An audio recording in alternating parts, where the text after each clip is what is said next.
Welcome, everybody. We're going to start today by talking about the latest involving ICE. We will then discuss what's happening with Ukraine, Russia, and these elusive munitions.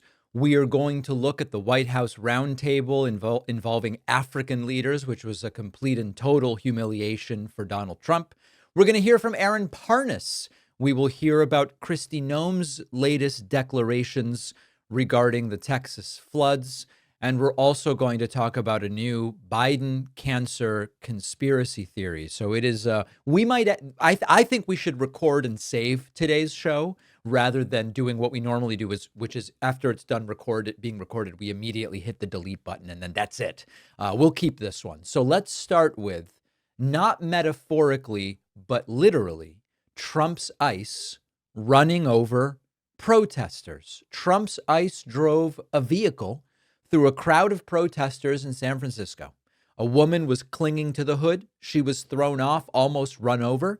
This happened in the United States of America in broad daylight outside of a courthouse.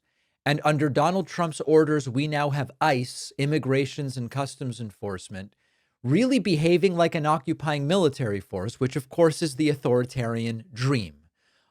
We saw outside the San Francisco Immigration Court a black ICE SUV plow through at least 6 protesters trying to stop what they saw as the illegal and immoral arrests of an immigrant. People were thrown, pepper spray was deployed, and at one point an ICE agent actually brandished a rifle and pointed it at protesters and pointed it at the press. Authoritarians love this stuff. And this is arguably the most violent encounter in San Francisco yet. And that says something, because under Trump's second term, ICE has been escalating and escalating and escalating, physically dragging people out of public places, detaining immigrants who voluntarily show up to hearings, and now, yes, running people over with cars. Here's a little video just to give you a sense of the atmosphere and the chaos. So you see the van here. You see people on the hood. You see them plowing through individuals.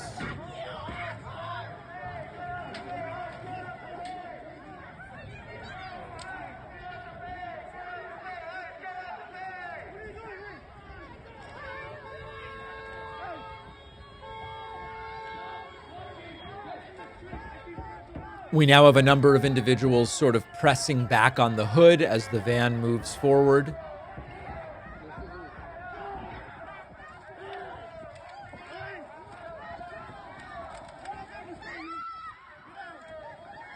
So as you can see, complete and total chaos. There is another video where I guess the van encountered another group of protesters, and it only got even more insane. What are you gonna say? What are you gonna say, motherfucker?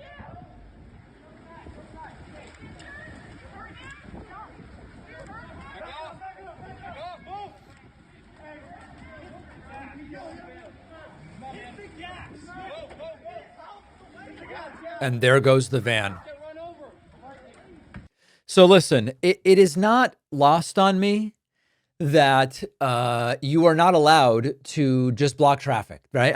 So I know people are going to write in and go, well, actually, David, it's true that even though ICE is being a little bit aggressive, you're not allowed to impede traffic. I get that. And I have said many times, when protesters shut down a bridge to make a point, and then commuters are just furious, you're actually turning people against the cause you are advocating for. I've talked about that before.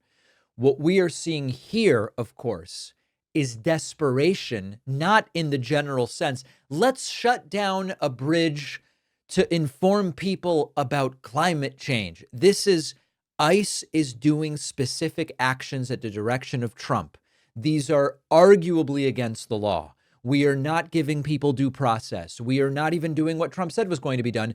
And this is desperation. And the reaction from ICE is to go even crazier and to start running people over. In a sense, protesters were doing what Americans have done since the founding of the country, which is we link arms, we use bikes to block, we shout slogans. it is not allowed to block traffic, but also there was no violence here. And ICE resorted to violence. ICE agents charge in and they slam protesters to the pavement and they pepper spray and they scream obscenities. And the police reportedly stood by and watched. And so one of the things I think is important to understand is that if we step back from individual tactics, which you may or may not like, what authoritarianism looks like is not just the use of state violence, but the glee with which the state actors seem to carry it out, the boldness, the impunity, and the message is, we can do this to you. Nobody's going to stop us. San Francisco PD is not going to stop us. And it is not just a few rogue agents. It is really policy that's going on here. And this time it was ICE driving over protesters. Next time, what will it be? I don't know. So you don't have to support blocking courthouses. You don't have to support blocking streets to see what's wrong here. You just have to have the belief that government shouldn't run people over in the street, that federal agents supposedly carrying out the law shouldn't be screaming obscenities at civilians and waving rifles in public, that if you show up to your immigration hearing, you shouldn't be kidnapped on your way out. So what Trump's vision of law and order has turned out to be doesn't include much law. It's certainly not orderly. It's not safety. It's not justice. It's about power and control and generating fear. And that is exactly what they are succeeding at doing. If you were shopping for a new mattress, I would recommend you start by looking at Helix Sleep, the mattress I've been sleeping on for years, the only one that I recommend because they custom tailor it to your needs. I took their sleep quiz. It took a minute or two. I said, I like to sleep on my stomach. I tend to feel hotter in the middle of the night rather than colder. I like medium firm. And Helix just nailed it, matched me with the perfect mattress. Most people don't even know where to start when you're looking for a mattress, and Helix just makes it easy.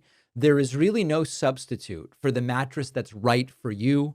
Your body will thank you. Delivery was fast, setup was easy. You do get 100 nights to try it out. They'll even take away your old mattress. And right now, Helix has an exclusive offer just for my audience. Go to helixsleep.com/Pacman. You'll get 27% off site-wide. The link is in the description.